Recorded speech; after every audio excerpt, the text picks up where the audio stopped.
All right, thank you, Christy. Well, if you're considering LASIK surgery, but you are on hormone replacements because of you're postmenopausal, you may not be exactly happy with some of your results from LASIK. And here to talk a little bit more about it is Dr. Charles Flowers from Flowers and Suter Vision.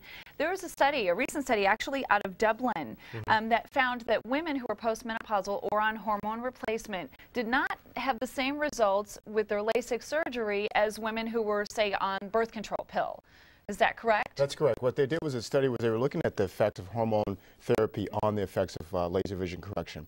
And what they did was they did a study where they separated women into two groups. They looked at women who were on hormonal replacement therapy for postmenopausal symptoms, and they had looked at women who were on birth control pills. So two different groups. And what they found was that women on hormonal replacement therapy were less likely to get to 20/20 than women who were on birth control pills. In other words, 45% of women on hormonal replacement therapy got to 20/20 or better versus 75% in the birth control group. So we're talking just about 50-50 whether they got to 20/20. Right.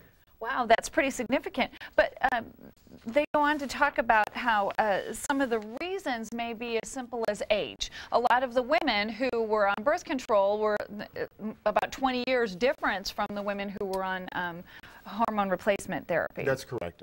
When you look at the study, one of the sort of confounding variables there is age, where the women who were correct on the birth control group were 20 years younger than women who were on hormonal replacement therapy. So it's not clear whether age was a factor or was a hormonal replacement therapy.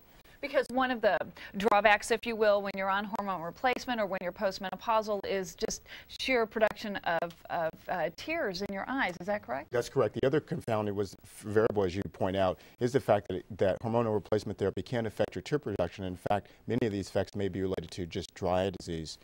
And that's one of the things I've seen in my practice as well. I typically have to monitor the dry eye state in the older woman a little bit closer than, say, younger women, if you will, to get the same results. So you can possibly reach the same results, but you're going to need, like, for instance, extra drops or maybe a little extra healing time. How does that work? Typically what I do is, yes, correct. What I typically have found in my practice alone, that I typically will do some things to augment the tear system in these women, and I can achieve the same results. But I do know there tends to be a difference in healing with respect to older women versus younger women. So you should go in if you're planning on LASIK and consult with your doctor who is going to perform the surgery, especially if you're in that hormone replacement group, and talk about the possibility that you won't reach that 20/20, or would there be a follow-up surgery? Is there anything you can do, or do you have to pretty you can much look at enhancement surgeries too as well. I mean, I think in the 12 years I've been doing this, I've sort of looked at certain trends, and I do think that there are some things that you can do, and I think there, again, like I said, the study, pointed out some things that we need to be looking at as surgeons and physicians when these patients come to our office. And again, I've sort of done my own sort of evaluation. Correct. I'm able to achieve the same results. I may take a little bit extra work or a little bit manipulation with medications to get there, and surgical planning. I think it takes a little bit more surgical planning, but you can achieve the same results. And be sure to talk to your doctor and make sure that they know your entire history of your health and any extra. Absolutely the case. All right. Thank you so much, Dr. Welcome. Charles Flowers, Flowers and Suter Vision. If you would like any more information, of course, you can go to fox6.com and we will hook you up to their website.